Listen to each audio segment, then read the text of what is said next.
Hello दोस्तों, हम लोग काची रीमान इक्वेशन पोलर फॉर्म का यहाँ पर प्रूफ करेंगे, कैसे निकाल रहे हैं, का डेरिवेशन करेंगे काची रीमान इक्वेशन का। ठीक है, तो देखिए we know that W is equal to F Z equal to U plus I V standard notation है, जहाँ पे जेड की वैल्यू क्या होती है x प्लस आई वाई। ठीक, हम लोग इसको पोलर फॉर्म में चेंज करते हैं तो x equal to r cos theta, y equal to r sine theta. Cartesian से पोलर में चेंज करने के लिए ये ट्रांसफॉर्मेशन है। ठीक है, x equal to r cos theta, y equal to r sine theta.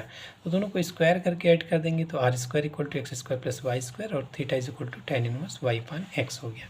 तो z इक्वल टू कितना हुआ, z की वैल्यू x प्लस आई वाई रख लीजिए, x और y की वैल्यू। तो x क्या माना है अपने आर कास थीटा, y क्या माना है आर साइन थीटा, इसमें r कॉमन हो गया, cos theta plus I sine theta और ये होता है e पावर आई थीटा।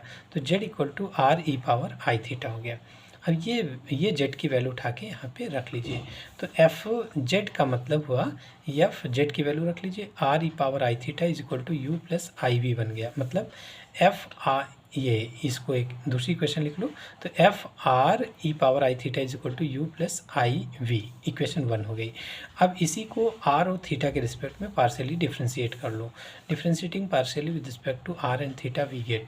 तो जब आप आर के रिस्पेक्ट में डिफ्रेंशिएशन करोगे तो फंक्शन का डेरिवेटिव डैश होता है, तो एफ डैश आर ई पावर आई थीटा और इनटू में इसका डेरिवेटिव कर लो आर के रिस्पेक्ट में, तो आर का 1 हो जाएगा, ये कांस्टेंट ट्रीट होगा, तो ई पावर आई थीटा हो गया। दिस इक्वल टू आर के रिस्पेक्ट में डिफ्रेंशिएट कर रहे हैं तो del you upon del R plus I into del we upon del R हो गया।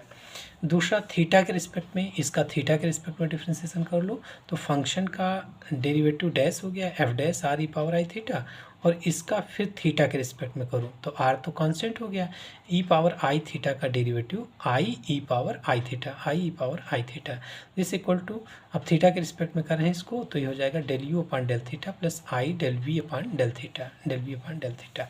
ठीक है, उसके बाद देखिए इसको थोड़ा सा रीअरेंज करो, आर आई अलग कर लो, r i into F dash r E power I theta into e power I theta this equal to del you upon del theta plus I del we upon del theta. This implies that r i into, देखिए ये वाली value equation 1 sorry ये F dash, इसको चाहे तो equation 2 मान लीजिए, है ना, इसको इक्वेशन 2 मान लीजिए। इक्वेशन 2 से इसकी वैल्यू रख लो, एफ डैश आर ई पावर आई थीटा इंटू ई पावर आई थीटा, ये वैल्यू रख लीजिए इसकी, है ना, इस पूरे की वैल्यू रख लो तो इसकी जगह हो जाएगा del you upon del R plus I del we upon del are. ठीक है, आई से ब्रैकेट खोल दीजिए, मल्टीप्लाई कर लो इसको, तो R I del you upon del R minus, ये देखिए आई स्क्वायर की value -1, so minus are del we upon del R equal to del you upon del theta plus I del we upon del theta.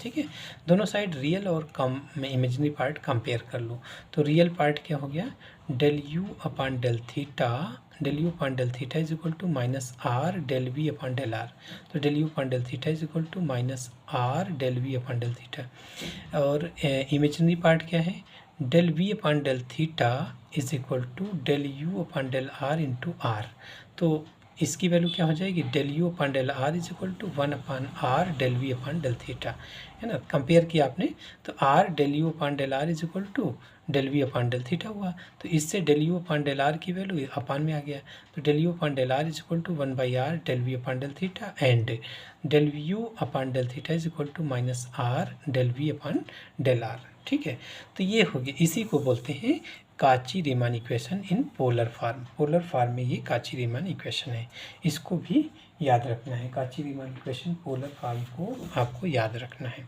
ठीक है, लिख पाओगे काची Riemann equation in polar form, है ना, जिससे अब आपको लिखना होगा।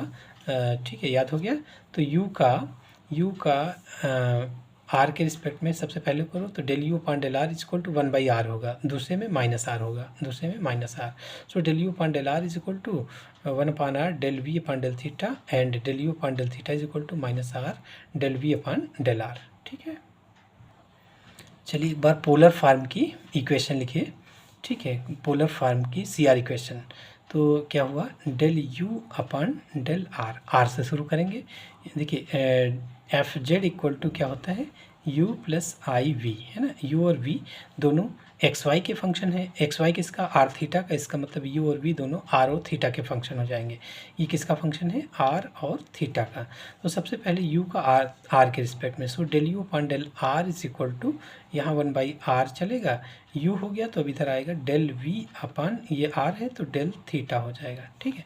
फिर u का r के रिस्पेक्ट में कर लिया, अब u का थीटा के रिस्पेक्ट में कर लो, तो क्या हो जाएगा del u upon del theta equal to, यहाँ पे माइनस r होता है, ये 1/r, दूसरे में माइनस r, और ये u हो गया तो अब हो जाएगा डेल v अपॉन थीटा है तो r हो जाएगा del theta upon del r। तो ये CR इक्वेशन है पोलर फॉर्म की।